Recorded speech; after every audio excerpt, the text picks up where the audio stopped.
garden in East Central Florida on a ½ acre in a suburban setting, and we have got a lot to do.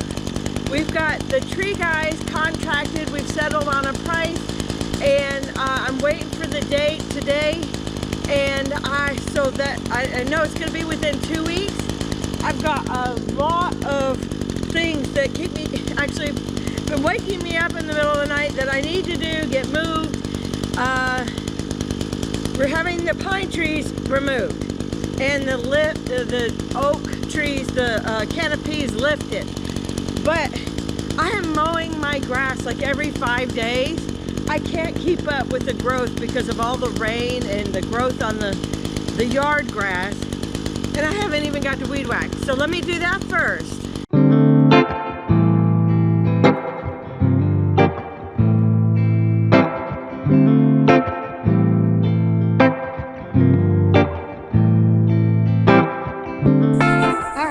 So that's pretty much done except for the food forest. I'll work on that a little bit more.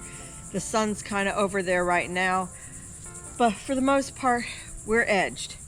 Now the second thing I really want to do is start getting some pots and plants. I got to get this table. You guys are sitting on my grow table. All that needs to be moving over to just anywhere this side of the yard. That being proactive is really going to help me like have more peace at night. Just knowing, I know something's going to be hit. I'm really worried about the little, here I'll take you with me. I'm really worried about the 2 new trees I just put in within the past few months, 6 months or less. So I have my little snow white peach right here. And, you know, anything dealing with these 2 trees may have to come forward. I mean, this is not a very big gap to drop anything. And then I just put the star fruit in. But, you know, so I think one or the other is going to have to be moved to give these guys access to these 2 trees. So, and I really hate it because I just moved this one just a couple months ago. It's leafed out once, it's leafing out a second time.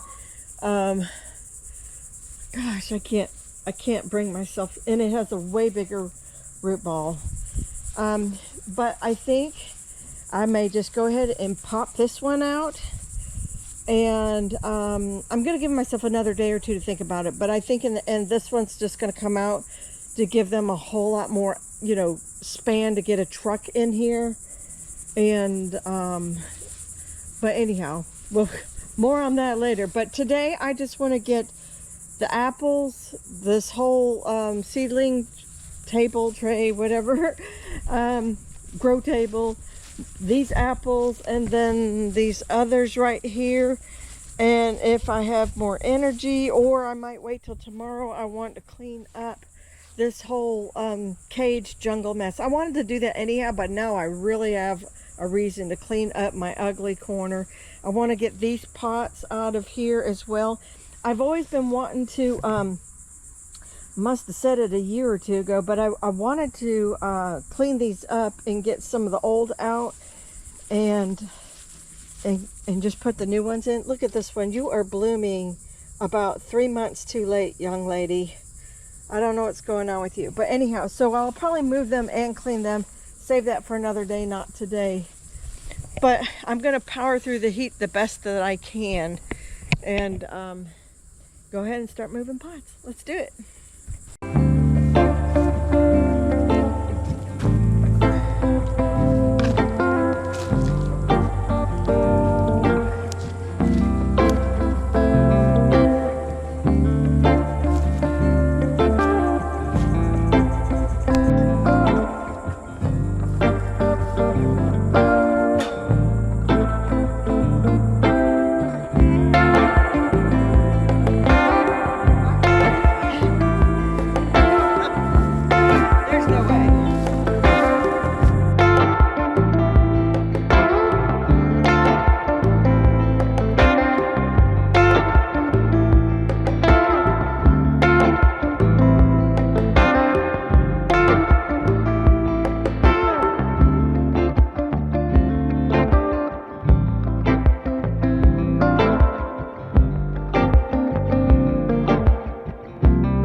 know what to do with this table.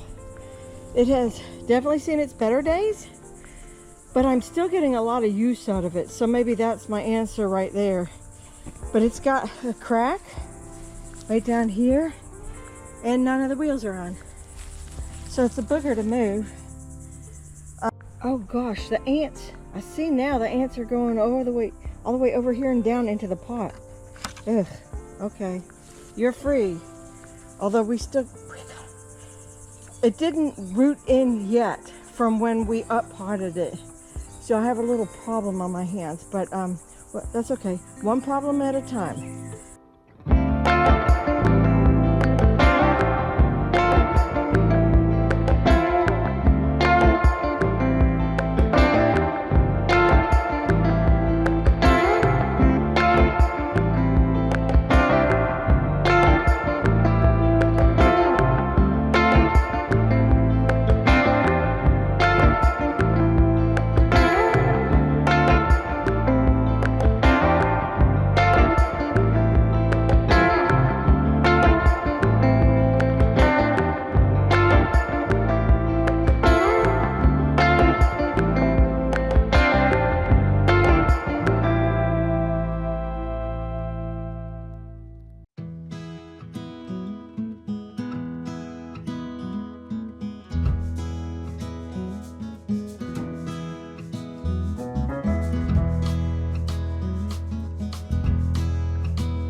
Shade. We made some progress, at least for the first 3 hours, and I've got to switch over to bathing suit gardening because I'm not bringing you along for that, but that's what I'm gonna do. And I need to get cooler. So far what you've seen was me pull the 2 bromeliad pots, the little bitty apple pots, the like 1 and 3 gallon pots. I could not lift these, I don't know what they are, 30 gallon pots. I cannot lift those alone. Oh, I'm gonna need to pull this up, like burn it one night and then pull it. That's right, this table is gone.